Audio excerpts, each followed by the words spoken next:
Bom dia! Estou aqui então para o nosso devocional e hoje eu quero ler com você João, capítulo 3, do versículo 9 ao 11, diz assim: Perguntou Nicodemos: Como pode ser isso? Disse Jesus: Você é mestre em Israel e não entende essas coisas? Asseguro que nós falamos do que conhecemos e testemunhamos do que vimos, mas mesmo assim vocês não aceitam o nosso testemunho. Então aqui, o Nicodemos, ele é aquele, que quando ele se aproximou de Jesus, Jesus disse para ele que era necessário nascer de novo. E ele disse assim: como pode eu, velho, entrar no ventre da minha mãe? Então a gente vê que o Nicodemos, ele era um homem que ele era um mestre da lei judaica. Mas mesmo assim ele não conseguia compreender o básico e ao mesmo tempo o mais profundo. Mas o seu encontro com Jesus foi transformador. Cada pessoa que o Senhor puser diante de você, diante de nós, ela nunca deve sair da mesma forma, mas ela deve sair nutrida pelo amor de Deus, que por seu intermédio Jesus é real e profundo, e assim como foi com Nicodemos, ele está disponível e disposto a lhe revelar o sentido da sua vida.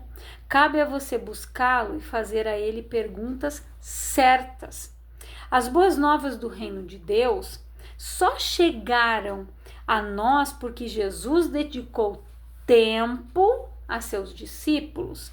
Estes, por sua vez, dedicaram tempo em propagar o reino. E assim, ao longo da história, essas boas novas chegaram a nós.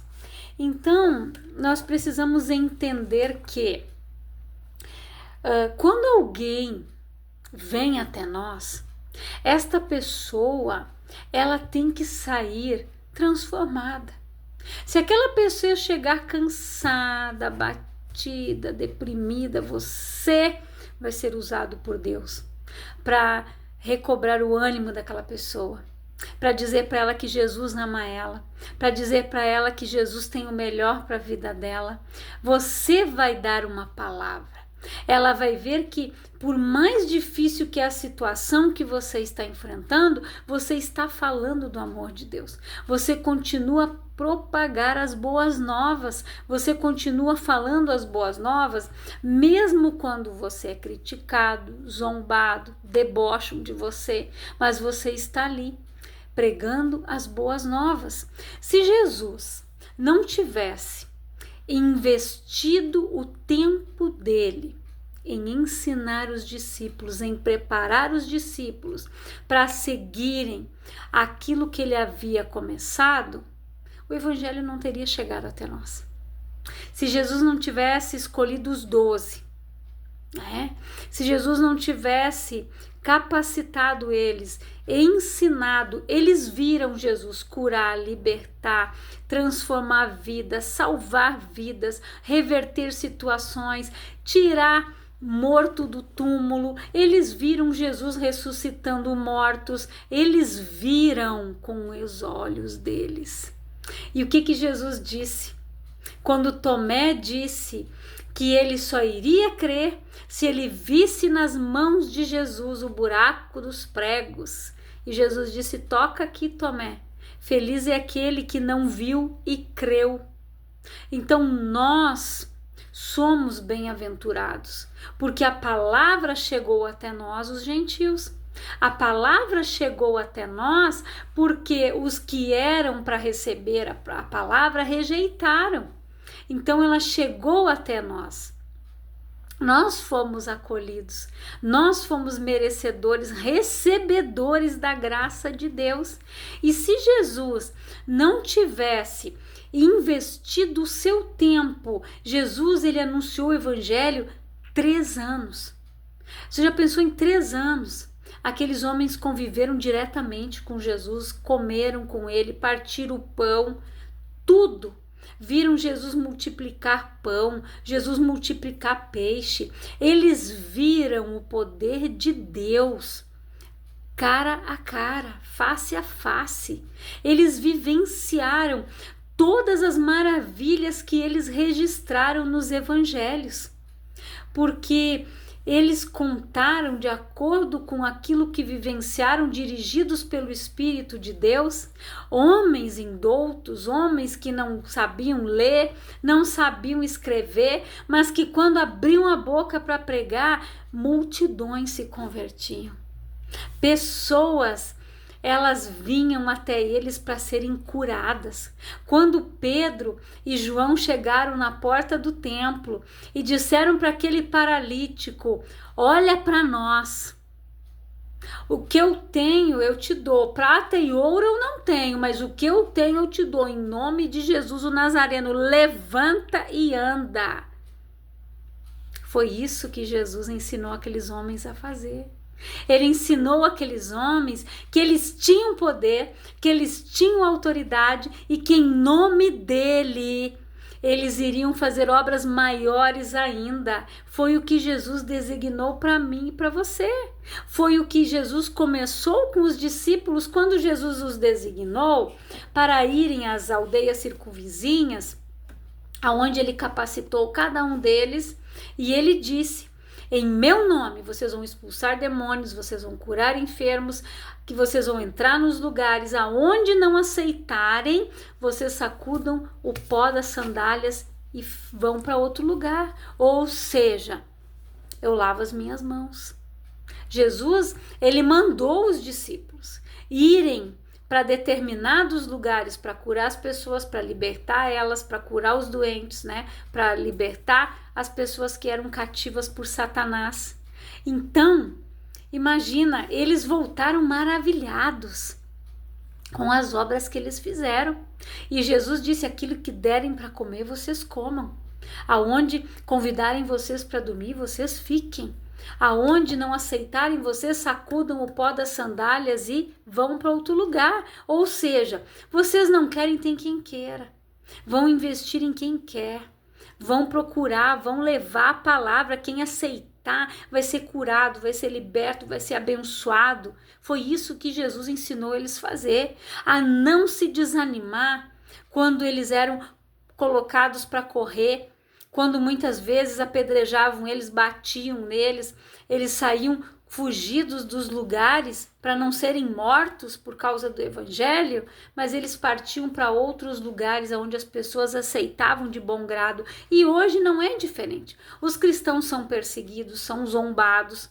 Só que mesmo assim, nós precisamos nos manter firmes na nossa confissão em Cristo e a continuar anunciando a palavra. Por mais difícil que foi, os discípulos não pararam de pregar o evangelho. E hoje ele continua, porque o livro de Atos, ele é o único livro que não diz amém no final, que é o único que não terminou ainda, porque nós continuamos escrevendo a história dos feitos de Cristo, porque através do poder, da autoridade, do nome de Jesus, do poder que ele liberou para mim e para você, nós continuamos fazendo a boa obra. Nós evangelizamos, nós oramos pelas pessoas para elas serem curadas, para elas serem abençoadas. Deus, ele nos usa. Ele nos capacita, ele não escolhe capacitados, mas ele capacita os seus escolhidos. Ele nos dá capacidade como ele deu para Pedro. Pedro disse: eu sou um homem indouto. Pedro não sabia ler nem escrever, provavelmente. Mas quando ele pregou, uma multidão de pessoas se converteu. Uma multidão foi batizada pelo Espírito Santo, porque ele era cheio da unção de Deus, ele era cheio da graça de Deus. Não importa se a pessoa tem faculdade de teologia ou não, o que importa é ela ser cheia do Espírito de Deus, da autoridade, do poder, da graça, da misericórdia, do amor, do perdão do Senhor, porque daí sim, vidas quando se aproximarem de nós serão transformadas. Vidas, pessoas sairão diferente da forma como chegaram até nós. E nós vamos vendo A mudança das pessoas, a transformação das pessoas, quando elas chegam numa igreja, quando elas são acolhidas, quando elas começam a entender o evangelho, e Jesus disse: conhecereis a verdade e a verdade vos libertará. É a verdade que liberta. É a verdade que cura, é a palavra, é Jesus que salva, que cura, que liberta, que transforma. Mas nós precisamos anunciar isso para as pessoas. Nós precisamos falar do amor de Deus para elas. Nós precisamos dizer o quanto Jesus as ama, a forma como ele morreu naquela cruz, a forma como ele padeceu. Entenda que nós não estamos aqui apenas para ocupar espaço e usufruir dos recursos, mas nós precisamos deixar um legado para as próximas gerações. E isso só será possível se nós cumprirmos os propósitos por meio dos quais Deus nos chamou. Comprometa-se com o reino, viva o propósito, desfrute do seu chamado. Por quê? Porque aquela figueira que estava no meio de uma vinha, ela não dava frutos. O dono da vinha disse: arranca, corta ela de lá. O funcionário disse: Senhor, eu vou adubar as suas raízes. Se ela não der fruto até a próxima estação, aí eu corto. O dono da vinha é Deus. O servo que cuida é Jesus. E Jesus intercede por nós diante de Deus. E toda aquela figueira que não dá fruto, ela é cortada fora. Aquela figueira, a videira verdadeira que é Jesus, quem estiver ligado nele, que está ligado direto com o Pai, este dá fruto. E o Pai poda para que dê mais frutos ainda. Aquele que não dá fruto, ele corta. Porque você acha que Deus vai ficar investindo tempo com quem não quer nada com ele? Com aquela pessoa que só se achega a ele quando o sapatinho aperta, quando lembra que Deus existe, mas quando ela recebe a bênção, ela dá no pé, aí ela esquece de Deus. Para que eu vou na igreja? Não preciso. Mas quando acontece algo, ai meu Deus, daí ela lembra que tem um Deus. Você acha que Deus, ele vai perder tempo com quem não quer compromisso com ele? Com aquela pessoa que realmente vai dar frutos? Não. Ele dá oportunidade para todos. Ele usa pessoas para evangelizar, para cuidar daquela pessoa quando chega na igreja, para acolher, para ensinar a palavra, para orar com ela. Mas quando Deus vê que aquela pessoa não quer nada com nada, quando ela começa a arrumar desculpinha para não ir na igreja, começa a fugir dos irmãos, começa a fugir do pastor, não atende o celular quando as pessoas ligam, perguntam o que houve, se ela está passando por uma luta. Quando a pessoa não quer, Deus não vai insistir. É o livre-arbítrio. Cada um de nós é responsável pelas nossas escolhas, pelas nossas decisões. E aceitar a Jesus e ter uma vida com Deus, uma vida com Cristo, intimidade e santidade, é uma escolha. Nós decidimos ter uma vida santa, porque sede santos, porque eu sou santo. Sem santidade, ninguém verá o Senhor. Ninguém vai ver. Se nós não tivermos olhos bons, se nós não demos frutos dignos de arrependimento, se nós não apresentarmos frutos para Deus, no dia em que nós estivermos face a face com Ele, Ele vai olhar para a minha árvore, para a tua árvore, e vai ver que frutinhos que nós demos. Você sabia disso? Nós vamos prestar conta do que nós fizemos, do que nós deixamos de fazer. Nós vamos prestar conta das nossas omissões, de abrir mão do nosso chamado, de viver o propósito. Tudo nós vamos prestar conta, porque esta vida é dele. O sopro de vida, o fôlego de vida, quem é que nos deu? Ele. Então, se eu não cuidar bem da minha vida, do meu templo, do meu corpo, da minha saúde, eu vou prestar contas a Deus. Aquela pessoa que nós temos o livre-arbítrio. Tudo me é lícito, mas nem tudo me convém. Droga, álcool, né? Cigarro e por aí vai. Se eu sei que essas coisas não são boas, por que que eu vou usar? Por que que eu vou destruir o templo, a minha saúde, usando droga, fumando, bebendo, dando as brechas para o diabo agir? Pois é. Então, a escolha é de cada um. É o livre arbítrio. A pessoa escolhe se ela quer ir para uma clínica de dependência de usuários de droga para ser liberta ou se ela quer continuar na droga. A pessoa escolhe se ela quer sair da prostituição e quer viver uma vida diferente. A pessoa que escolhe aquilo que ela quer, se ela quer servir a Deus ou se ela quer servir o diabo. A escolha é nossa. Nós vamos prestar conta das nossas atitudes. Então nós precisamos ter o conhecimento de tudo isso. Não adianta eu terceirizar culpados, não adianta quando eu chegar lá no céu diante de Deus eu vou dizer: ai Senhor, pois é, eu usei droga porque fulano me ofereceu, né? Era meu amigo, não pude dizer que não. Não vai ter desculpa. Deus vai dizer: você sabia que era droga, já diz o nome é droga, por que que você usou? Por que que você abriu essa brecha? Tudo nós vamos prestar conta. Agora, no momento em que a pessoa ela vai para um centro de dependência química, ela começa a ouvir a palavra, ela se liberta daquele mal que aprisionava ela e ela não volta mais. É diferente. Porque a palavra diz: aquele que está limpo, limpe-se mais ainda. Aquele que está sujo, suje-se mais ainda. É isso aí, é fato. Então, quando a pessoa está limpa diante de Deus, mantenha-se limpo. De pensamento, de mãos, de coração. Mantenha-se limpo. Hoje a saúde mental é tudo. Nós precisamos cuidar da nossa mente, cuidar do nosso coração, cuidar do templo, cuidar da nossa saúde, da nossa alimentação, cuidar da gente, ir no médico, fazer consultas, exames de rotina, fazer um exame de sangue, as mulheres fazer um preventivo, os homens em determinada idade, um exame de próstata.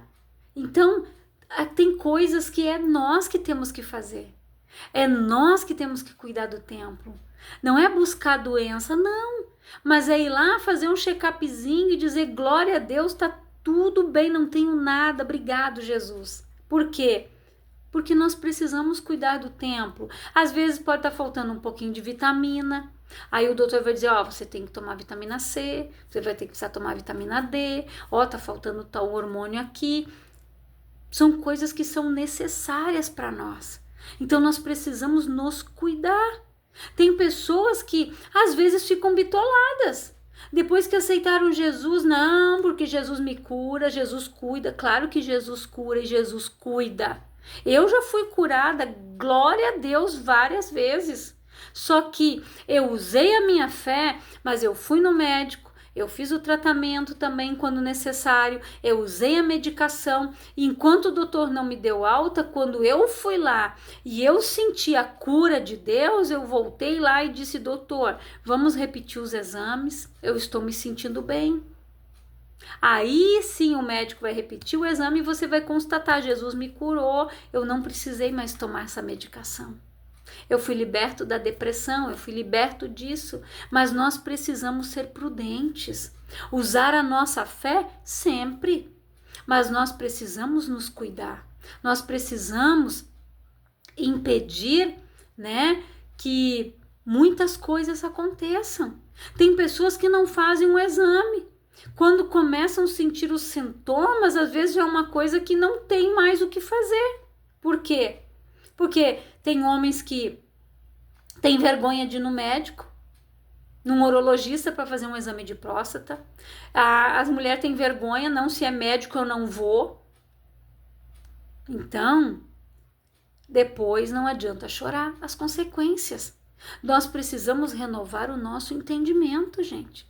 Nós precisamos cuidar de nós, cuidar da nossa saúde, cuidar da nossa imunidade, cuidar do nosso templo, cuidar com o que nós vemos, com o que nós ouvimos, o que está saindo da nossa boca. Nós precisamos ter estes cuidados, porque Deus ele vai sempre fazer a parte dele, mas eu tenho que fazer a minha. Eu preciso ser prudente, como diz a palavra, se o Senhor não guardar, em vão vigia a sentinela. Então, medite nesta palavra, reflita nela, cuide de você, cuide da tua casa, cuide da tua saúde mental, da tua saúde física, emocional. Eu quero orar por você, Pai, em nome de Jesus. Eu oro por todas estas pessoas que estão ouvindo esta palavra, que elas sejam abençoadas, edificadas, que o Senhor venha cuidar delas, que o Senhor venha prover o milagre na vida delas, Pai. Toca na saúde, no lar, no casamento, nas finanças, Pai. Restaura tudo, abençoa tudo, Pai, em nome de Jesus. Esta é a minha oração e que Deus te abençoe grandiosamente.